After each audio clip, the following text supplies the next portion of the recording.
chapter 30. And Moses told the children of Israel according to all that the Lord commanded Moses. And Moses spoke unto the heads of the tribes of the children of Israel, saying, This is the thing which the Lord hath commanded, when a man vows a vow unto the Lord, or swears an oath to bind his soul with a bond, he shall not break his word. He shall do according to all that proceeds out of his mouth.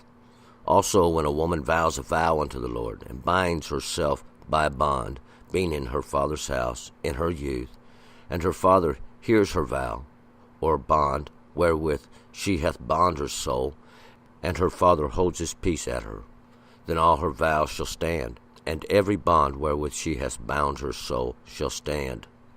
But if her father disallow her in the day that he hears, none of her vows, or her bonds wherewith she hath bound herself, shall stand. And the Lord will forgive her, because her father disallowed her. And if she be married to a husband, while her vows are upon her, or the clear utterance of her lips wherewith she hath bound her soul, and her husband hear it whatsoever day it be that he hears it, and hold his peace at her, then her vow shall stand, and her bonds wherewith she hath bound her soul shall stand. But if her husband disallow her in the day that he hears it, then he shall make void her vow which is upon her, and the clear utterance of her lips wherewith she hath bound her soul, and the Lord will forgive her. But the vow of a widow, or of her that is divorced, even everything wherewith she hath bound her soul, shall stand against her. And if a woman vows in her husband's house, or bound her soul by a bond with an oath, and her husband heard it, and held his peace at her, and disallowed her not, then all her vows shall stand, and every bond wherewith she bound her soul shall stand. But if her husband make them null and void in the day that he hears them, then whatsoever proceeds out of her lips, whether it were her vows or the bond of her soul, shall not stand. Her husband hath made them void, and the Lord will forgive her. Every vow and every binding oath do afflict the soul. Her husband may let it stand, or her husband may make it void. But if her husband altogether hold his peace at her from day to day, then he causes all her vows to stand, or all her bonds, which are upon her. He hath let them stand, because he hath held his peace at her in the day that he heard them. But if he shall make them null and void after that he hath heard them, then he shall bear her iniquity. These are the statutes which the Lord commanded Moses, between a man and his wife, between a father and his daughter, being in her youth, in her father's house. All right, let's go back up to verse 1. In the last chapter, we finished up these offerings that are made. We'll find out we dealt with the offering of the 7th month, the meal offerings and the drink offerings that go with the offerings that are performed on the several day, not only the Day of Atonement, the New Year, the day of the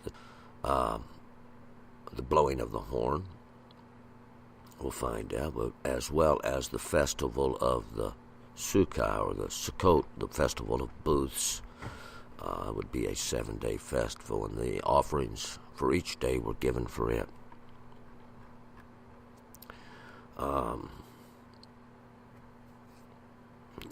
And these offerings would be given besides those offerings that you would normally give, the daily offerings that you freely give, the offerings that are given for the olah, or the burnt offerings, as well as the kata'ah, the sin offerings, the shalem, peace offerings, whatever offerings, these would be in addition to those offerings.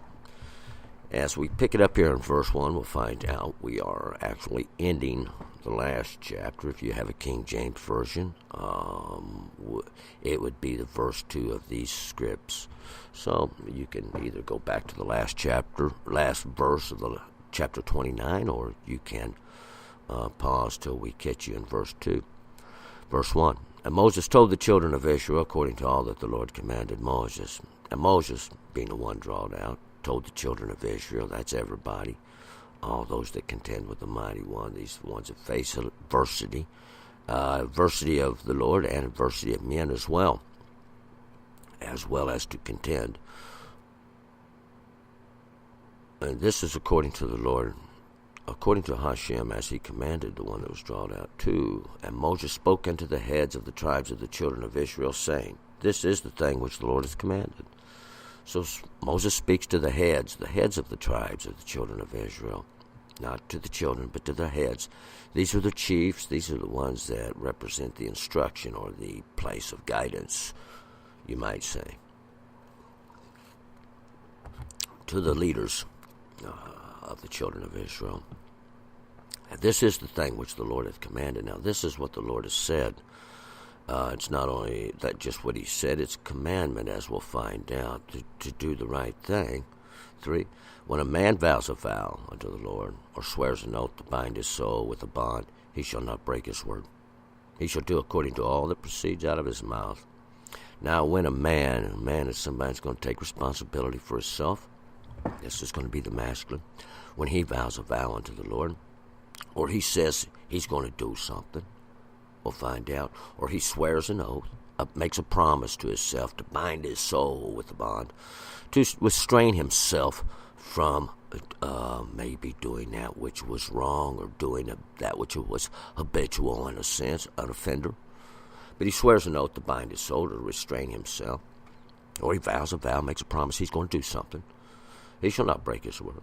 He shall do according to all that proceeds out of his mouth. He shall not break his word. He ain't going to go against it. He's going to do just what he said he's going to do. And we'll find out, you're going to accomplish everything that proceeds out of your mouth. 4, also when a woman vows a vow unto the Lord, binds herself by bond, being in her father's house in her youth. Now also, when a woman vows a vow unto the Lord, of course this woman here is a young woman, a youth, she's been in her father's house, or binds her by a bond, does the same thing, makes a promise, I'm going to do this, or I'm going to do that, or I'm not going to do this, or I'm not going to do that. It doesn't matter which one it is, we'll find out. 5, and her father hears her vow, or her bond, wherewith she hath bound her soul, and her father holds his peace at her, then all her vows shall stand. Every bond wherewith she hath bound her soul shall stand. We'll find out her father has a father is someone who possesses, and at this time she's living in his house. He possesses the house. He hears her vow. He hears what she said. She's young. She doesn't know everything. Sometimes that we think we do when we're in our youth. But we say something. We promise to do something that we may not be able to accomplish. Or we say we bind our soul in a way that we may later wish we had. And her father, most likely having knowledge of this, let's say her father holds his peace at her. Every vow, everything she said she's going to do, that's what she's going to have to do. 6, but if her father disallow her in the day that he hears, none of her vows or of her bonds wherewith she hath bound her soul shall stand, and the Lord will forgive her, because her father disallowed her. But now if her father disallow her in the day that he hears her, he hears and he overhears of these vows or these bonds, it doesn't matter if it was the day she made it or later, but in the day that he hears it, when he hears of it, and he disallow it, he says that's not going to stand.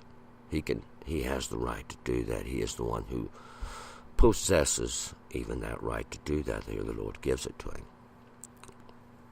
So he disallows it, and the Lord will forgive her of making this bond. She's not bound to it. She is, because of her father. He disallowed her, said you can't do that. He has, as we'll find out, the primary control. 7, and if she be married to a husband, while her vows are upon her, or the clear utterance of her lips, wherewith she hath bound her soul. So now, if she's married to a husband while her vows are upon her, later she becomes married, or she is married and makes a vow. Either way, the same law is going to apply. It's a clear utterance with her lips. She has spoken it. Someone heard. People have heard. That's what makes a clear utterance. It has been heard, and she hath bound her soul. 8, and her husband hears it, whatsoever day it be that he hears it, and holds his peace at her, then her vow shall stand, and her bonds wherewith she bound her soul shall stand. So now her husband hears it, whether she has been under it or has become under it while being married. He hears of it. Whatsoever day, it doesn't matter what day it was the first day, the second day, 10 years later, but he hears of it, holds his peace at her. Her vows shall stand. He didn't say nothing. The vows stand. Her promise she has to fulfill. The binding therewith of her soul she has to fulfill. It stands.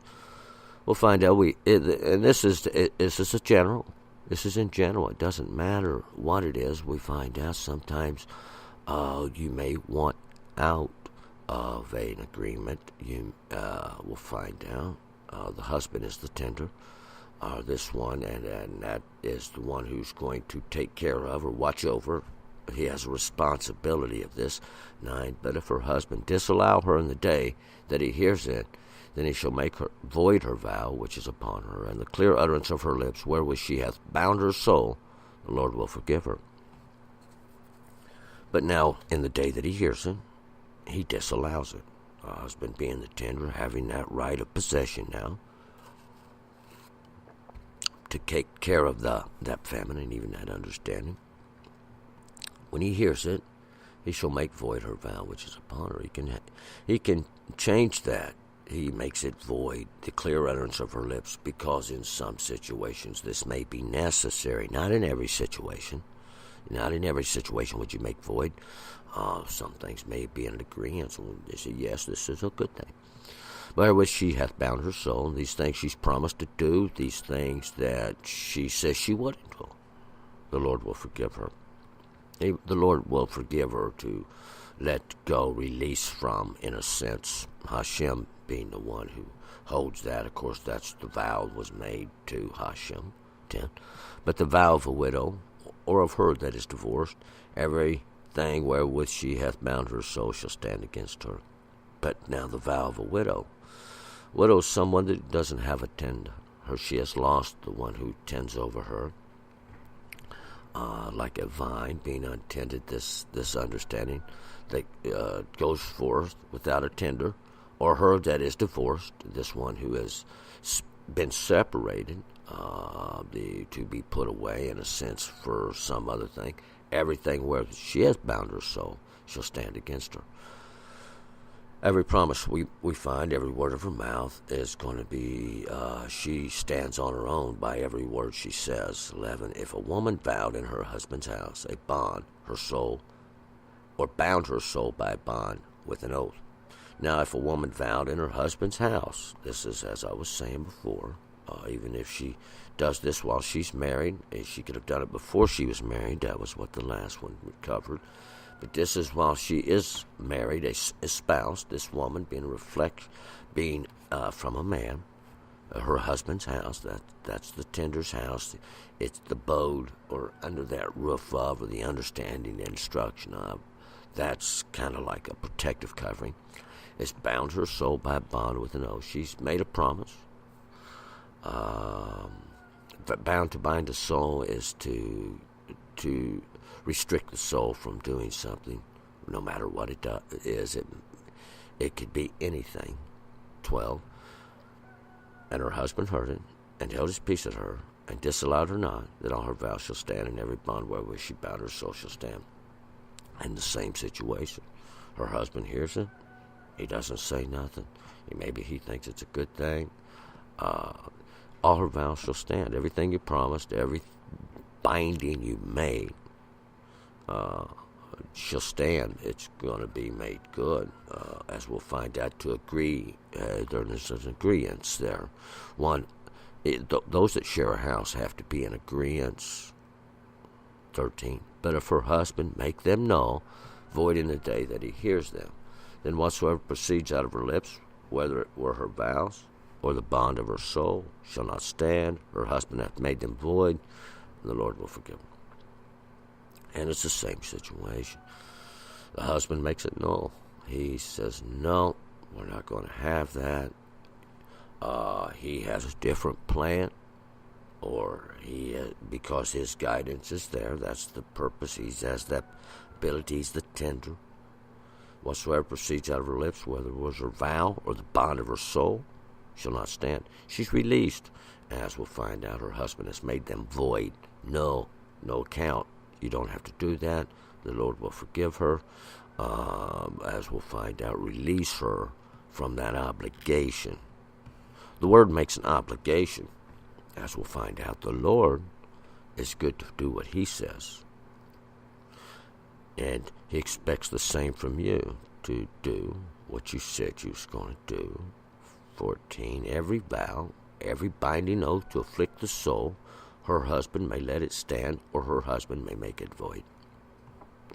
Because every vow, everything you promised to do, every binding oath to afflict the soul, every oath you've made to browbeat, and this is what that afflict, or to restrain, to bind the soul back. Maybe we do things sometimes we don't like to do. We want to change ourselves. So we make these agreements. I'm not going to do that. I'm going to do this. We set this. When we say this out loud, this becomes a binding oath. Something everybody's going to expect us to do. Others expect us to do it. Hashem expects us to do it. But her husband, he may make it void, or he can let it stand. It's up to him now, and with this feminine sense, and that's going to be in a pleasant way, the pleasant understanding of a husband with his wife. That is, the wife is a reflection of his understanding. 15. Better for her husband altogether hold his peace at her from day to day. Then he causes all her vows to stand, and all her bonds which are upon her. He hath let them stand, because he held his peace at her in the day that he heard them. But now for her husband, the one who tends her, this pleasantness, the understanding that come from her father, holds his peace. He doesn't say anything. Day to day, it doesn't matter. The everyday cycles, he lets it go on. He causes her vows to stand, all her bonds which are upon her. He hath let them stand, because he held his peace. Silence is acceptance, my friend. Day by day, in every understanding that we have, you have the right to change. You have the right to void, annul. It's part of your agreement. We'll find out you have the right to agree. You have the right to tend this agreement. You have the right to tend these understandings as far as what you promise to do, what you bind your soul by. 16. But if he shall make them null and void after that he hath heard them, then he shall bear her iniquity. But now, if you make them null and void after that you've heard them, this is to the tender, to the husband, then he shall bear her iniquity. He's going to pardon that perversion. He's going to take it up. He's going to be responsible for it. He's going to bear it. He's going to take part in it. We'll find out. Hashem shares in these tasks we are trying to do, and now that he relinquishes that responsibility to the husband, to the one who tends. 17. These are the statutes which the Lord commanded Moses. Between a man and his wife, between a father and his daughter, being in her youth in her father's house. And these are the statutes. This is the rules. These are the guidelines which the Lord commanded Moses, or give unto him. This is between a man and his wife, as she represents the reflection of his understanding. He has the right to control these things. Between a father and his daughter. Father is the one who possesses. We'll find out the daughter, being the pleasantness of his understanding, he has the right to change that, shape that as in a futuristic way in that sense, being in her youth while she is still young in her father's house. Of course, he is the one who possesses. He owns the house. He has the daughter. It's his choice, the way we find out under his guidance, under what she should be, what she will become. As we find out, this is a clear warning and a promise as well, my friends. Let's continue on to chapter 31. Numbers. Turn and return.